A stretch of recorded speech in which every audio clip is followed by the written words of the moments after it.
Hello all welcome back to my channel. So ఇవాల్టి topic ఏంటి అంటే ఒకళ్ళు నన్ను అడిగారనమాట. అక్క మీది మీషో సెల్లర్ ఎక్స్‌పీరియన్స్ షేర్ చేసుకోండి అని. నా ఎక్స్‌పీరియన్స్ ఎప్పటినుంచో నేను చెప్పాలి అనుకుంటున్నాను. సో నాకసలు కుదరట్లేదు. సో వీళ్ళు అడిగారు. సరే ఓకే. అది కూడా నేను టాపిక్ కవర్ చేసినట్టు ఉంటుంది కదా అన్నట్టుగా నేను చేద్దాం అనుకుని ఇవాళ చేస్తున్నాననమాట. యాక్చువల్‌గా నేను బల్క్ అప్‌లోడ్ గురించయితే నేను అప్‌లోడ్ చేయాలి వీడియో. బట్ అది కొంచెం డిలే అవుతుంది. ఎందుకంటే ఆ బల్క్ అప్‌లోడ్ అనేది చాలా పెద్ద ప్రాసెస్ అనమాట అది.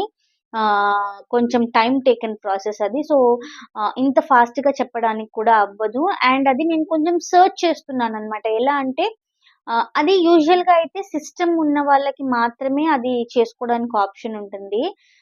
బట్ అది ఫోన్‌లో ఎలా వస్తుంది ఏంటి అనేది కొంచెం నేను బ్యాక్ వర్క్ చేస్తున్నాననమాట. సో అందుకని కొంచెం డిలే అయ్యేలా ఉంది. సో అందుకని ఈలోపైతే నేను ఈ వీడియో అయితే అప్‌లోడ్ చేస్తున్నాను. ఫస్ట్ ఆఫ్ ఆల్ వీడియో నచ్చితే లైక్ చేయండి. అలాగే కొత్తగా చూస్తున్న వాళ్ళు ఎవరైనా ఉంటే సబ్స్క్రైబ్ చేసుకోండి. అండ్ ఖచ్చితంగా వీడియో లైక్ చేసిన తర్వాత హైప్ చేయడం అస్సలు మర్చిపోవద్దు. సో దట్ నా వీడియో చాలా మందికి రీచ్ అవుతుంది. అండ్ నాకు కూడా చాలా సపోర్టివ్‌గా, ఎంకరేజింగ్‌గా ఉంటుందనమాట. ఓకేనా? So let's get into the video. ఇప్పుడు ఆహ్, నేను మీకు చాలా టాపిక్స్ చెప్తూ ఉన్నాను కదా! మీషో గురించి. యాక్చువల్‌గా నేను మీషో అనేది ఒక 2 ఇయర్స్ బ్యాకే అనుకున్నాననమాట. మీషోలో సెల్లింగ్ స్టార్ట్ చేద్దామని. అసలు చెప్పాలంటే నేను ఆల్రెడీ నేను జాబ్ చేస్తాననమాట. బట్ నాకు ఒక సెకండ్ ఇన్‌కమ్ కావాలి అనేసైతే నేను చూస్తూ ఉండేదాన్నమాట ఎప్పుడు. అంటే నాకొక బిజినెస్ ఉండాలి. నేనొక బిజినెస్ రన్ చేస్తే నాకొక సెకండ్ ఇన్‌కమ్ లాగా వస్తుంది అనేసి. అసలు చాలా మంది హౌస్ వైఫ్స్ ఉంటారు. వాళ్ళు కూడా ఏదో ఒకటి చేసుకోవాలి అని అనుకుంటూ ఉంటారనమాట. జాబ్ ఉన్నా సరే నేనొక సెకండ్ సోర్స్ ఆఫ్ ఇన్‌కమ్ కోసం అయితే నేను చూసేదాన్ననమాట. ఎందుకంటే మాకు బ్యాక్ సపోర్ట్ ఎవ్వరు లేరు. సో నేను, మా హస్బెండ్, మా బాబు. సో మాకు ఎవ్వరు కూడా అంటే ఏ ఫ్యామిలీ మెంబర్స్ కూడా మాకు సపోర్ట్ చేయరనమాట. So everything bread and butter అన్నీ మేమే చేసుకోవాలి. సో ఎవ్వరు కూడా ఏ కష్టమొచ్చినా, ఏదొచ్చినా సరే ఎవ్వరు సపోర్ట్ చేసేవాళ్ళు అసలు లేరు. ఏదొచ్చినా మేమే చూసుకోవాలనమాట. అందుకనేసి నేనేమనుకున్నానంటే అంటే జాబ్‌తో పాటుగా నాకు ఇంకొక సెకండ్ సోర్స్ ఆఫ్ ఇన్‌కమ్ ఉంటే ఆహ్, నేను దేనికైనా సరే ఫర్దర్‌గా ప్లాన్ చేసుకోవడానికి బావుంటుంది అన్నట్టుగా. అంటే బాబు ఎడ్యుకేషన్ కోసమైనా సరే, నెక్స్ట్ ఫర్దర్‌గా నేను ఇల్లు కొనుక్కోవడం కోసమైనా సరే, దేనికైనా సరే ఆహ్, ఒక ఇంకొక అడిషనల్ సోర్స్ ఆఫ్ ఇన్‌కమ్ ఉంటే బావుంటుంది అన్నట్టుగా అయితే నేను ఆలోచించి ఎప్పుడు ఒక బిజినెస్ అయితే బావుండేది. అది ఎప్పటికి ఉండిపోతుంది అలాగా సెకండ్ సోర్స్ ఆఫ్ ఇన్‌కమ్‌గా అని అనుకునేదాన్ని. మెయిన్ ఇన్‌కమ్ అయితే నా జాబే. ఇది సెకండ్ ఇన్‌కమ్ లాగా అయితే నేను ఆలోచించుకునేదాన్ననమాట. సో, అప్పుడు నేను మీషో నాకు ఐడియాలోకొచ్చి అది మీషో ఎలా చేస్తారు, ఏంటి అనేది ఎవ్రీథింగ్ ప్రతి ఒక్కటి గూడా నేను చూసుకున్నాను. నాకేది కావాలన్నా సరే నేను గూగుల్‌లో చూసుకుంటాననమాట. క్లియర్ కట్‌గా ఇన్ఫర్మేషన్ ఉంటుంది. సో, ఏదైనా అడిషనల్ ఇన్ఫర్మేషన్ కావాలి అంటే ఎలాగైనా తెలుసుకోవచ్చులే అన్నట్టు ఫస్ట్ మెయిన్ అసలు ఏంటి అనేది తెలుసుకోవడానికైతే గూగుల్‌లో సెర్చ్ చేస్తే నాకు తెలిసేదనమాట. అలాగా నేను ఒక 2 ఇయర్స్ బ్యాక్ అనమాట. ఇది గూగుల్‌లో సెర్చ్ చేసినప్పుడు ఖచ్చితంగా జీఎస్టీ కావాలి అని ఉందప్పుడు. సో, జీఎస్టీ కావాలి అన్నారు కాబట్టి అప్పుడు జీఎస్టీ తీసుకోవాలంటే ఇప్పుడు నేను ఏదైతే వర్క్ చేస్తున్నానో ఆహ్, నా పేరు మీద వేరే ఏ అదర్ సోర్స్ ఉండొద్దనమాట. Income source. ఇప్పుడు మన బ్యాంక్ అకౌంట్స్ అన్నీ పాన్‌కి అటాచ్ అయ్యి ఉంటాయి. సో, నా సాలరీ తప్ప నాకు వేరే అంటే ఏదైనా బిజినెస్ నుంచి నాకు ఇన్‌కమ్ అనేది నాకు రావద్దనమాట. అది ఔట్‌సైడ్ బిజినెస్ ఇంట్రెస్ట్ కింద కన్సిడర్ చేస్తారు. నేను చేస్తున్న జాబ్‌లో. సో, అందుకనేసి నా పేరు మీద ఎటువంటి బిజినెస్ కూడా ఉండొద్దు. అండ్ అప్పుడు జీఎస్టీ అంటే అది చాలా పెద్ద ప్రాసెస్. ఇదంతా అయ్యే పని కాదులే అన్నట్టుగా నేనప్పుడు వదిలేసాను. వదిలేసి తర్వాత ఇంకా అలాగే 1 ఇయర్ గడిచిపోయింది. గడిచిపోయిన తర్వాత ఈలోపు మనకి ఆషాఢం స్టార్ట్ అయిపోయింది. ఈ ఆషాఢం స్టార్ట్ అయిపోయిన స్టార్టింగ్‌లో నేనేం చేశానంటే నేనొక 20,000 ఇన్వెస్ట్ చేసి నేను శారీస్ తీసుకొనొచ్చాను. మీరు కావాలంటే చూడండి. నేనొక శారీస్ వీడియో అప్‌లోడ్ చేశాను. ఎలా చేశానంటే అప్పుడు అందరూ ఆన్‌లైన్‌లో, యూట్యూబ్‌లో బిజినెస్ చేస్తున్నారు కదా! సో, నేను కూడా చేస్తాను. ఎందుకు చేయకూడదు నేను? నాకు కూడా ఇట్లా వస్తాయి కదా! ఆర్డర్స్ వస్తాయి కదా నాకు కూడా. సో, నేను కూడా చేసుకుంటాను. నాకు కూడా ఒక సెకండ్ ఇన్‌కమ్ లాగా ఉంటుంది కదా! అని అనుకోని నేను తెచ్చాననమాట. నేనెలా అనుకునేదాన్నంటే తెచ్చేస్తే ఓకే. కొద్ది రోజులకైనా వెళ్ళిపోతాయిలే ఏం పర్లేదు సబ్‌స్క్రైబర్స్ ఉన్నారు కదా! ఏమవ్వదు. అప్పుడు నా సబ్‌స్క్రైబర్స్ ఎంతమంది నాకు ఒక 500 మెంబర్స్ అంతే. అప్పుడు నేను తీసుకొచ్చినప్పుడు. ఆ 500 మెంబర్స్‌కే నేను వచ్చేస్తాయిలే ఆర్డర్స్ వచ్చేస్తాయిలే అని అనుకునేదాన్ని నేను. బట్ ఏదైనా సరే మనం అనుకున్నంత ఈజీ అయితే అసలు కాదు. ఆహ్, అయితే నేను తెచ్చుకున్నాను. నేను వీడియో గూడా పోస్ట్ చేశాను. బట్ ఏ ఆర్డర్స్ రాలేదు. నేను చాలా డిసప్పాయింట్ అయిపోయానన్నమాట అప్పుడు. అసలేంటి నేను అనుకునిందొకటి, జరుగుతుందొకటి అసలు అన్నట్టుగా. అయిపోయి మళ్ళీ ఒకసారి మీషోలో అసలు చూద్దాంలే, సరే ఈసారి జీఎస్టీ తీసుకొని ట్రై చేద్దాంలే ఆన్‌లైన్ బిజినెస్ అన్నట్టుగా నేను నేను గూగుల్‌లో టైప్ చేసి చూస్తే అది వితౌట్ జీఎస్టీ కూడా చేసుకోవచ్చు అని చూపించింది. సో, అప్పుడు ప్రతి ఒక్కటి తెలుసుకున్నాననమాట నేను మీషోలో. జీఎస్టీ లేకుండా ఎలా చేయాలి అనేది. అది వితిన్ స్టేట్‌లోనే చేసుకోవచ్చు. అదర్ స్టేట్స్‌లో ఉండదు. అనేసి అంత క్లియర్‌గా అంతా చదువుకొని మొత్తం జేసుకొని, మా హస్బెండ్ పాన్ కార్డ్ తీసుకొని, నేను ఆయన పాన్ కార్డ్, ఆయన ఆధార్ డీటెయిల్స్ అన్నీ ఇచ్చేసి, నేను ఎన్రోల్‌మెంట్ ఐడీ అయితే నేను జనరేట్ చేసేసుకున్నాననమాట. నాకెంతో టైం పట్టలేదు. జస్ట్ హాఫ్ అన్ అవర్ పట్టింది. ఫర్దర్‌గా ప్రాసెస్ ఏంటి? ఇంక నేను స్టార్ట్ చేశాననమాట. ఒక్కొక్కటి చెక్ చేసుకుంటూ, అసలు క్యాటలాగ్ ఎలా అప్‌లోడ్ చేయాలి? ఏంటి? ఇవన్నీ చదువుకుంటూనే చేశాను నేను. ఎందుకు అంటే యూట్యూబ్‌లో మీషో గురించిన వీడియోస్ కొడితే అసలు ఒక్క తెలుగు వీడియో రావట్లేదు. ప్రతి ఒక్కటి హిందీలో, ఇంగ్లీష్‌లో ఉంది. హిందీ, ఇంగ్లీష్ నాకర్థం అవుతది. బట్ స్టిల్ నాకు అంత ప్రాపర్‌గా నేను కరెక్ట్‌గా నేను చెయ్యాలంటే నా మైండ్‌కెక్కాలనమాట ప్రతి ఒక్క మ్యాటర్ కూడా. సో, అందుకని నేను చదువుకొని చేసేదాన్ననమాట ప్రతి ఒక్కటి కూడా. ఆ మీషోలో ట్యుటోరియల్స్ చూడడము అన్నీ చూస్తూ అప్పుడు స్టార్ట్ చేశాననమాట. నేను తెచ్చుకున్న ప్రొడక్ట్స్ మొత్తం నేను మీషోలో అప్‌లోడ్ చేయడం స్టార్ట్ చేశాను. నేను మీషో గురించి చేస్తున్న ప్రతి ఒక్క వీడియో గూడా అది నేను ఎక్స్‌పీరియన్స్ చేసిందే. సో, నేను శారీసే తెచ్చాను కాబట్టి అప్పుడు నేను శారీస్ మాత్రమే అప్‌లోడ్ చేశాను. సో, అప్‌లోడ్ చేసిన తర్వాత అప్‌లోడ్ చేశానంతే. అప్‌లోడ్ చేశాను. కొన్ని క్యూసీ పాస్ వచ్చాయి. కొన్ని క్యూసీ ఎర్రర్ వచ్చాయి. అసలు క్యూసీ ఎర్రర్ వస్తే ఏం చేయాలో గూడా మళ్ళీ తెలీదు. మళ్ళీ దానికోసం మళ్ళీ క్యూసీ ఎర్రర్ ఎలా ఫిక్స్ చేయాలని మళ్ళీ గూగుల్‌లో టైప్ చేయడము. దాని గురించి మళ్ళీ తెలుసుకోవడము. క్యూసీ పాస్ ఎలా వస్తుంది? క్యూసీ ప్రోగ్రెస్ ఎలా వస్తుంది? క్యూసీ ఎర్రర్ ఎలా వస్తుంది? సో, ఎర్రర్‌ని ఎలా డిటెక్ట్ చేయాలి?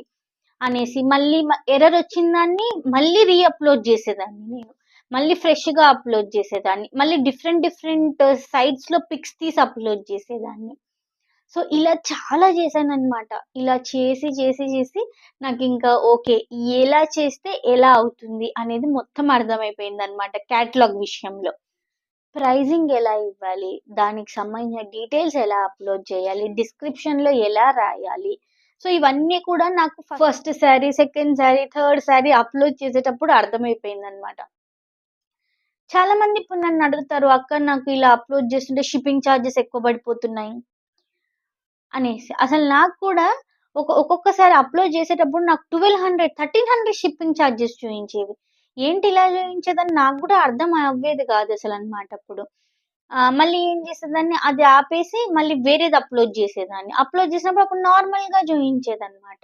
సో, అలాగా నాకు ప్రతి ఒక్కటి గూడా నేను ఎక్స్‌పీరియన్స్ చేసిందే మీకు అందుకే చెప్తాననమాట. ఏదైనా సరే నేను ఎక్స్‌పీరియన్స్ చేసిందే మీకు చెప్తాను అనేసి. సో, ఏదైనా సరే నాకు ఎక్స్‌పీరియన్స్ అయింది, నేను ఫేస్ చేసినయి మొత్తం నేను మీకు చెప్పేదాన్ననమాట వీడియోస్‌లో. సో, అలా ప్రతి ఒక్కటి గూడా ఎంఆర్‌పీ ఫిక్సింగ్, నెక్స్టొచ్చేసి వీళ్ళు అయితే మా హస్బెండ్ నంబర్ ఇచ్చాను నేను స్టార్టింగ్‌లో. నా కాంటాక్ట్ నంబర్ ఇవ్వలేదు. అసలు ఆర్డర్ ఎట్లొస్తదనేదే అసలు తెలీదు నాకు. ఎలా యాక్సెప్ట్ చేయాలి? ఏంటి అసలు ఏమీ తెలీదసలు నాకు. నేను ఏదో సరే ఓకే. స్టార్ట్ చేద్దాం గదా! అంటే ఎలా అయితే నేను శారీస్ తేంగానే ఆహ్, నేనేదైతే అనుకున్నానో అది రాంగ్ అయిపోయింది కదా! నేను తేంగానే నేను యూట్యూబ్‌లో పెట్టంగానే నాకు ఆర్డర్స్ వచ్చేస్తాయి అని ఎలా అయితే అనుకున్నానో, అది ఎప్పుడైతే రాంగ్ అయిపోయిందో, అలాగే మీషోలో పెట్టంగానే ఆర్డర్స్ వస్తాయి అని అస్సలు ఎక్స్‌పెక్ట్ చేయలేదన్నమాట. నేను వదిలేసాను దాన్ని. అప్‌లోడ్ జేసి వదిలేసాను. ఆహ్, స్ డే ఫస్ట్ రోజు ఎన్ని అప్‌లోడ్ చేశాను, ఒక 10 ఏమో అప్‌లోడ్ చేశాను. ఇంక వదిలేసాననమాట నేను. అది అప్‌లోడ్ చేసిన ఒక 1, 2 అవర్స్‌కి ఆర్డరొచ్చింది. బట్ నేను చూసుకోలేదు. అసలెక్కడ చూసుకోవాలనేది కూడా నాకు తెలీదు. సో, ఎందుకో నేను నెక్స్ట్ డే అనమాట. నెక్స్ట్ డే ఆఫ్టర్‌నూనో, ఈవినింగో ఆ టైంలో మీషో ఓపెన్ చేసి చూసాననమాట. ఓపెన్ చేసి చూసినప్పుడు అక్కడ 1 అనేసి కనిపిస్తుంది కింద ఆర్డర్స్ దగ్గర. ఇదేంటబ్బా! అనేసి నేనది క్లిక్ జేసి చూస్తే పెండింగ్ ఆర్డర్ అని చూపిస్తుందనమాట. పెండింగ్ ఏం చేయాలి, అక్కడ యాక్సెప్ట్ అని ఉంది. సరే యాక్సెప్ట్ జేసి చూద్దాంలే అన్నట్టుగా యాక్సెప్ట్ చేశాను. యాక్సెప్ట్ చేయంగానే ఆ పక్కన రెడీ టు షిప్‌లోకెళ్ళింది. ఇక్కడేంటి 1 అని చూపిస్తుంది ఏంటి అని మళ్ళా అందులోకి వెళ్తే లేబుల్ డౌన్‌లోడ్ అని వచ్చిందనమాట. సో, ఆ లేబుల్ డౌన్‌లోడ్ చేసి ఓకే. దీన్ని ప్రింట్ తీసుకోవాలా? ఇవన్నీ జేయాలా అనేసి అప్పుడు నేను ట్యుటోరియల్ చూసాననమాట. మీషో అసలు ఎలా పంపిస్తారు ఏంటి అనేది ట్యుటోరియల్ జూసుకొని అప్పుడు లేబుల్ డౌన్‌లోడ్ జేసుకొని సో, అప్పుడు నా ఫస్ట్ సారీ హ్యాపీగా నేను షిప్పింగ్ అయితే పంపించాను. పికప్ ఎగ్జిక్యూటివ్స్ ఎలా వస్తారు? తెలీదు. అది కూడా తెలీదు. అసలు ఎవరు ఫోను జేస్తారు? ఎవరొస్తారు? అసలేం తెలీదు. మీషో వాళ్ళకి కాల్ చేద్దామంటే అసలు నెంబర్ లేదు.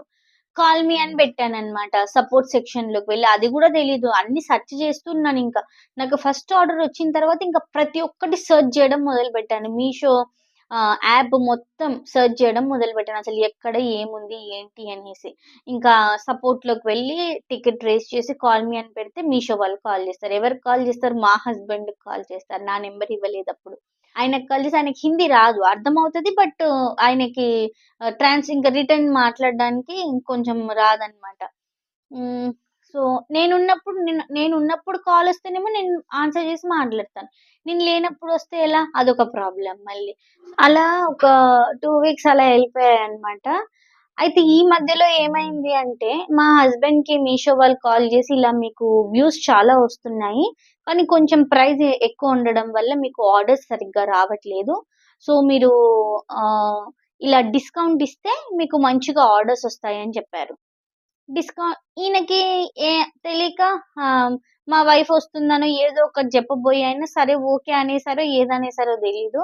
వాళ్ళు దాన్ని కన్సిడర్ చేసేసుకొని వాళ్ళు డిస్కౌంట్ అనేది అప్లై చేసేసారనమాట. ఎంత డిస్కౌంట్ అప్లై చేశారు? 20% డిస్కౌంట్ అప్లై చేశారు. అదసలు నాకు తెలీలేదు. సో, ఆర్డర్స్ ఇంక్రీజ్ అయ్యాయి. మంచిగా ఆర్డర్స్ వస్తున్నాయన్నమాట. కానీ నేను పెట్టిన ప్రైజింగ్ లేదక్కడ. ఇదేంటబ్బా! నేను పెట్టిన ప్రైజింగ్ లేదేంటి? అన్నట్టుగా నాకు డౌటొచ్చింది అప్పటికి గూడా. ఏంటి ఇంత తక్కువ అసలు వీళ్ళేం కట్ జేస్తున్నారు? వీళ్ళు ఓన్లీ జస్ట్ కమిషన్ కట్ జేసుకుంటారు. అది గూడా చాలా తక్కువే కట్ జేసుకుంటారు. కానీ ఎందుకు ఇంతింత వేరియన్స్ ఒస్తుంది నేను పెట్టిన రేట్‌కి అనేసి నేను అనుకునేదాన్ననమాట. కానీ నాకు అర్థమయ్యేది గాదప్పుడు. అసలు డిస్కౌంట్ అప్లై అయిందని గూడా అర్థం అవ్వలేదు. సో, తర్వాత ఏం చేశానంటే నేను నా నంబర్ చేంజ్ చేశాననమాట. ఎందుకంటే ఒక్కొక్కసారి మా హస్బెండ్ ఆ పికప్ ఎగ్జిక్యూటివ్స్ వచ్చినప్పుడు ఈయన కాల్ లిఫ్ట్ చేయట్లేదంట. సో, లిఫ్ట్ చేయట్లేరు అనేసి వాళ్ళు మళ్ళీ బ్యాక్ వెళ్ళిపోతున్నారు. సో, అందుకనేసి ఏం చేశాను నేను నా నంబర్ ఇంక చేంజ్ చేసేసుకున్నాననమాట నా నంబర్‌కి. నాకు నిజంగా చెప్పాలంటే ఆర్డర్స్ చాలా మంచిగా వచ్చాయండి మీషోలో. నేను మంచి ప్రాఫిట్స్ కూడా తీసుకున్నాను మీషోలో. స్టార్టింగ్ చాలా మంచి ఆర్డర్సొచ్చాయి. నియర్లీ ఒక 8, 9 మంత్స్ వరకు చాలా బాగా వచ్చాయన్నమాట నాకు. ఆర్డర్స్ మంచిగా వచ్చాయి. ఆహ్, నేను ఫస్ట్ తెచ్చిన మొత్తం ఏవైతే ఉన్నాయో అన్నీ అయిపోయాయి. మళ్ళీ సెకండ్ టైమ్ తెచ్చాను. మళ్ళీ జ్యువెల్లరీ తెచ్చాను. సో, అన్నీ కూడా మంచి ప్రాఫిటబిలిటీగానే ఎళ్ళింది నాకు. నేను ప్రైస్ ఎలా సెట్ చేసుకున్నాను అంటే కూడా నేను చెప్తాను ఈ వీడియోలో వినండి అందరూ. ఒక శారీ ప్రైస్ దానికి నాకైన ఖర్చు. అంటే ఖర్చు అంటే ఏమేమవుతుందిక్కడ? లేబుల్ ప్రింటింగ్ ఖర్చు. అండ్ నెక్స్టొచ్చేసి ప్యాకేజ్ అంటే దాని బార్‌కోడ్ కవర్‌ది. ఆ ప్యాకేజ్ కాస్టేసేదాన్ని. లేబుల్ కాస్టేసేదాన్ని. ప్రింట్ చేసిన కాస్ట్. మళ్ళీ నెక్స్టొచ్చేసి ఆహ్, హ్మ్. వాళ్ళు మనకి కమిషన్ కట్ చేస్తారు కదా! ఆ కమిషన్ కాస్ట్ గూడా నేను ఇన్వాల్వ్ చేసేదాన్ని ఇందులో. అండ్ నెక్స్ట్ రిటర్న్ అవుతాయి చూసారా? స్టార్టింగ్‌లో నేను ఇదే చేశాను వినండి బాగా. రిటర్న్ అయినప్పుడు రిటర్న్ చార్జెస్ పడతాయి కదా! ఆ రిటర్న్ చార్జెస్ గూడా నేను ఇందులో యాడ్ చేసేదాన్ని. నేనేసిన ప్రైస్‌లో. సో దట్ మనకి రిటర్న్ అయినప్పుడు మనకేం లాస్ అవ్వద్దు. ఒక 5 ఆర్డర్స్ పంపించామంటే ఒక ఆర్డర్ రిటర్న్ అవుతుంది. సో, అది రిటర్న్ అయినందుకు మనకి లాస్ అవ్వద్దు అనేసి ఈ 4 ఆర్డర్స్ పైన నేను ఎక్కువేసుకునేదాన్ని గదా! సో, అది నాకొచ్చేసేదన్నమాట. సో, నేను జేసేదాన్ని ప్రైజింగ్ ఎప్పుడైనా సరే. సో, యాడ్ జేసి మళ్ళీ ఎక్స్‌ట్రా మార్జిన్ పెట్టుకొని నేను ప్రైస్ అయితే అప్‌డేట్ చేసేదాన్ని మీషోలో. అలా అప్‌డేట్ చేసినా సరే నాకు మంచిగా వచ్చాయండి ఆర్డర్స్. సో, నేను ప్రాఫిట్స్ కూడా నాకు బాగానే వచ్చాయి. ఓకే. సో, నెక్స్ట్ ఏంటి అంటే ఇక్కడ అప్పుడు నేను ఈ బార్‌కోడ్ కవర్స్ అని చెప్పాను గదా! స్టార్టింగ్‌లో నేను నార్మల్ ప్యాకేజ్ యూజ్ చేసేదాన్ని. నాకు 2 ఆర్‌టీఓస్ అయ్యాయన్నమాట. ఆర్‌టీఓస్ అయినప్పుడు ఎలా క్లెయిమ్ జేసుకోవాలనేది నాకు తెలీదు. ఆర్‌టీఓస్‌కి అసలు క్లెయిమే లేదు. ఇంక మొత్తం తర్వాత నేను సెర్చ్ చేస్తే అసలు ఆర్‌టీఓకి నార్మల్ ప్యాకేజ్‌లో పంపిస్తే ఆర్‌టీఓకి అసలు క్లెయిమే లేదన్నమాట. నాకు ఆ 2 ప్రొడక్ట్స్ నాకు లాస్ అయిపోయినట్టే గదా! సో, అందుకని నేను ఇమ్మీడియేట్‌గా బార్‌కోడ్ ప్యాకేజెస్ ఆర్డర్ చేసుకున్నాను. అప్పుడు మినిమమ్ క్వాంటిటీ 500. నేను 500 ఆర్డర్ చేసుకున్నానన్నమాట. సో, ఇప్పుడు మనకి మినిమమ్ 25 వచ్చింది. అప్పుడైతే ఖచ్చితంగా 500 ఉండేవి. సో, నేను 500 ప్యాకెట్స్ ఆర్డర్ చేసుకున్నాను. ఎందుకు అంటే బ్రాండెడ్ ప్యాకెట్‌లో పంపిస్తే మీకు 99% ఆర్‌టీఓ రాంగ్ రాదు. నార్మల్ ప్యాకేజీలో పంపిస్తేనే ఆర్‌టీఓ రాంగొస్తది. సో, ఇలా నేను ఫస్ట్ నార్మల్ ప్యాకేజీలో పంపించాను కాబట్టే నాకు బ్రాండెడ్ ప్యాకెట్స్‌కి ఈ నార్మల్ ప్యాకెట్స్‌కి డిఫరెన్స్ అర్థమయ్యి నేను వెంటనే బ్రాండెడ్ ప్యాకెట్స్ ఆర్డర్ చేసుకున్నాననమాట. ఎందుకంటే ఇప్పుడు నేను పంపించేసాననుకోండి, అలా చాలా వస్తాయి ఆర్‌టీఓస్. Wrong RTOs. అప్పుడు క్లెయిమ్ అవ్వదు. మొత్తం లాస్‌లోకే ఎళ్ళిపోతది. అనేసి మళ్ళీ బ్రాండెడ్ ప్యాకేజ్ కూడా మనము మీషో వెండర్స్ దగ్గర నుంచే తెచ్చుకోవాలి. ఆన్‌లైన్ అమెజాన్, ఫ్లిప్‌కార్ట్‌లో ఇందులో కూడా అమ్ముతారు. బట్ తీసుకోవద్దు. ఓన్లీ మీషో వెండర్స్ దగ్గరనే మనం తీసుకోవాలి. అది సెల్లర్ యాప్‌లో నుంచే బై చేసుకోవాలన్నమాట మనము.